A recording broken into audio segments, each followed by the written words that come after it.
What's up, everybody? Welcome back to the show. My name is Adam. I am your host. Thank you for clicking on this video. We are going to be talking about some of the hobby boxes that were the hottest this past week. Thank you to Cardboard Connections for this list. Let's get right into it.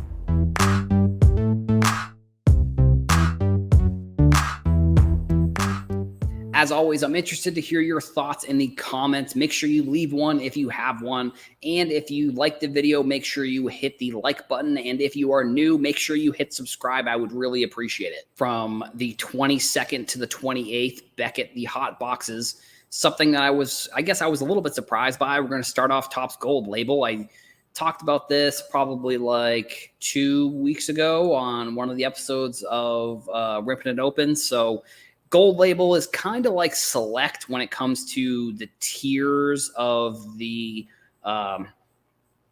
checklist that they have. They have three different tiers, each one getting more rare as you go up, obviously. But the checklist is, I think, 1 through 100 every single time. So I'm not 100% sure how you can tell the difference. I'm imagining it must say on the card. I'm not 100% sure, but if I had to guess, that's probably what I would say is the way that you can tell. Let me just make sure I have this info up here. We're going to start that. We're good. Okay, so then Series 1 still at the top of the list. One that actually dropped pretty significantly is Prism Football. Was number 1 last week. Now it's dropped all the way down to number 12. I hope it wasn't because I was talking poorly about it. I'm just going to check some of the comps for the sold items. Yeah, I mean, still pretty much the same price. Still $650 for those Prism hobby boxes. Not something I don't know. And I think actually I do have a correction on when I was talking about the hobby boxes from the last show. I think I said if you were buying boxes last year for $300 or $400, apparently a lot of people have been commenting and saying that those were like $1,000 boxes last year. So they've gone down pretty significantly. So I guess, I don't know, maybe you think you got a deal. I don't know. If you're on social media and you're seeing these boxes and you're seeing them last year, they were $1,000, now they're $650, you're thinking you're getting a deal. That probably isn't the case for those Prism boxes. Obsidian, I did talk about this one a little bit. It's very much like a Breakers product because of the way that it is configured. Comes with four autographs or memorabilia cards. I would, on per box on average, I do not love how this is all worded. I wish it was just like you get 4 autographs or you get 3 autographs and 1 guaranteed memorabilia card.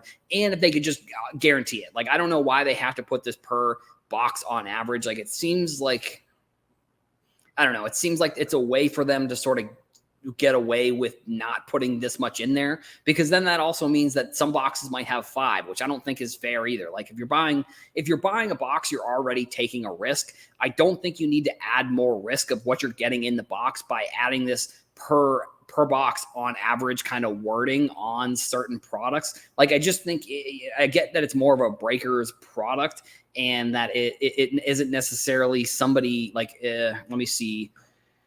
Let me go to these boxes. They're selling for like, let's see. These ones are selling for $350 to $400. Yeah, if you're spending $350 to $400, like, I wish it was just like, I don't know, the hit-based products, I don't know if they are great for the hobby. I'm trying to maybe work this take out a little bit. Maybe I could be wrong. But like, I think if you're looking at sports card boxes are typically the first way that a lot of people get into sports cards. So like, if they see a box of this and they don't really understand the configuration and all that stuff, like, they're going to look at it and say $450 or $350 for a box. Like, yeah, I'll buy it. Like, but they don't understand that I get that it says 7 cards per box, but they don't get the concept of why there's only 7 cards per box, like, compared to, compared to the Topps, you're getting like 12 packs. And I guess it's like, you're only getting 1 autograph or relic card. I wish it was in a hobby box. I wish it was, instead of the or, I wish it was an and. Like, I wish it was you're getting 1 autograph and 1 relic card. I get that it's a way that they can sell more boxes and not have to change the odds of the boxes. Like, I get that's kind of what they're doing here, but at the same time, like, I don't know. I wish that, like, I wish that there was a guarantee that you're getting an autograph every single time you get a box.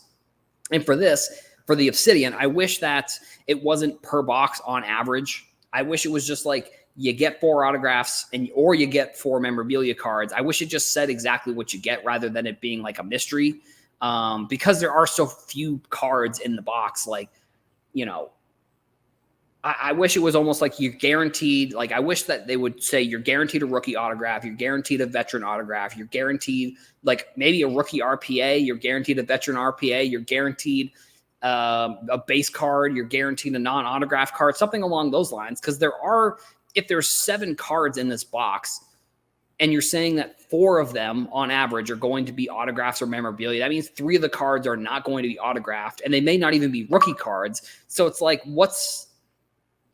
the value is coming from those autographs. So like, if you're getting this box and you're only getting 3 autographs, or you're getting like all memorabilia cards, like, it's a gamble that I wouldn't take myself. And maybe that's sort of like, we've talked about this on previous stuff. Like, it's just a gamble. And maybe that's, people like to gamble on this kind of stuff. Like, maybe they like the fact that they don't know, you get the box and like, there's a chance that you could pull, I don't know, like a Brock Purdy 1 of 1 or something along those lines, I think. Prism Premier League Soccer, number 4 on this list. Origins Basketball, kind of similar, the per box on average. I'm going to go back to Prism Soccer there in a second. Leaf Metal Baseball, not something I would be going for. Topps Chrome Update, still on the top of the list, pretty good. Topps Chrome Sonic, still there. Bowman Chrome Football, still there. Heritage High Number, still there. Panini Draft Basketball is on that list. Pretty, decent product, I think, there. Let's go back up to, Prism Premier League Soccer. This is the product that's going to have Haaland in his first Manchester United jersey.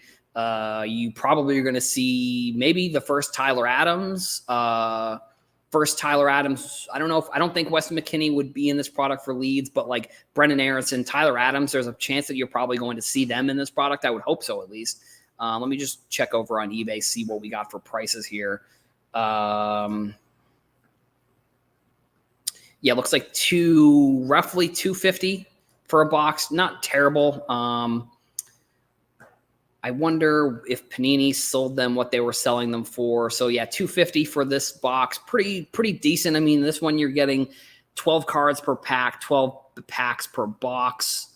Let's see and then find 1 autograph per. Again, the per box on average, I think, is such. I don't know. I don't like it that much, to be completely honest. Like, it should just be 1 autograph. Like, just make it. You should just make it 1 autograph. I don't know. Whatever. But so this would be first Prism Soccer product since the Prism World Cup product. That was a pretty popular one. I was actually grabbing a couple of those boxes when that product first came out at Walmart, because they had them. They were a little bit expensive. I think they were like $35 a box, which I think Walmart, typically you're seeing blasters and boxes like that go for a little bit more at Walmart. I'm not sure if that's just because they are just like, we're just going to charge more because we want to, or if like maybe they're buying them for more. Because like Target, most of the blasters you're looking at like 25 to 30, where Walmart you're looking at like 35 to 40 for some of those blasters, which $40, that's not the price you should be looking for any blaster. If you're spending $40, like mega boxes used to be $50, and that was like you got like a ton of cards from that box. So yeah, like I said, the 1 of 1 Haaland was pulled. I talked about that a couple weeks ago. I don't think it necessarily hurts the price of the boxes. Like, I think that Panini should, I don't know how they would be able to do this, but I feel like there should be some sort of tracker that Panini has that says like these, if you're a breaker and you're pulling certain cards out of certain boxes, you should have to like register some of the hits so that way people know. Because I feel like when you're opening boxes and it's sort of a gamble, but like if people know the cards that can still be pulled, and I guess maybe it gets into the conversation of like, yeah, is that a good idea or it's not? Because who knows, like maybe people aren't registering if they're not breaking, and then that leads to maybe speculation on what cards are still in the box, what cards aren't in the box. But I think it would be kind of a cool idea if Panini or some company were to put together like a database for breakers for like, if a breaker pulls a 1 of 1 or if a breaker pulls an autograph, they can go to the registration and put in that this card was pulled. So that way people know that the card's not going to be coming out of this box. So like if you're trying to pull that card, or I don't know, maybe it's like you work with eBay, or maybe it's like, it could be, see if it's Panini, that you'd have to have probably a team that does this where they are pulling cards from, let's say, eBay. They're also pulling cards from breakers. It gets into the transparency conversation when it comes to boxes. Is it something that I think Panini would want to do? Probably not, because it is something where it's like extra work. Daniel said, although you like it, they wouldn't do it because they wouldn't sell as many boxes. I would be interested if they did the experiment, because I would be interested to know if, well, because the thing is with Panini, it's like they've sold all the boxes already. That's kind of the thing when it comes to boxes. Like, sure, maybe people wouldn't buy them from their website, but it's like, for the most part, most boxes have already been sold. Like they've already been sold to distributors. They've already been sold to, maybe breakers. They've already, maybe if they're selling them on eBay, they've been sold on eBay. So it's like the conversation of like, should people know what cards are still available, I think is an interesting one.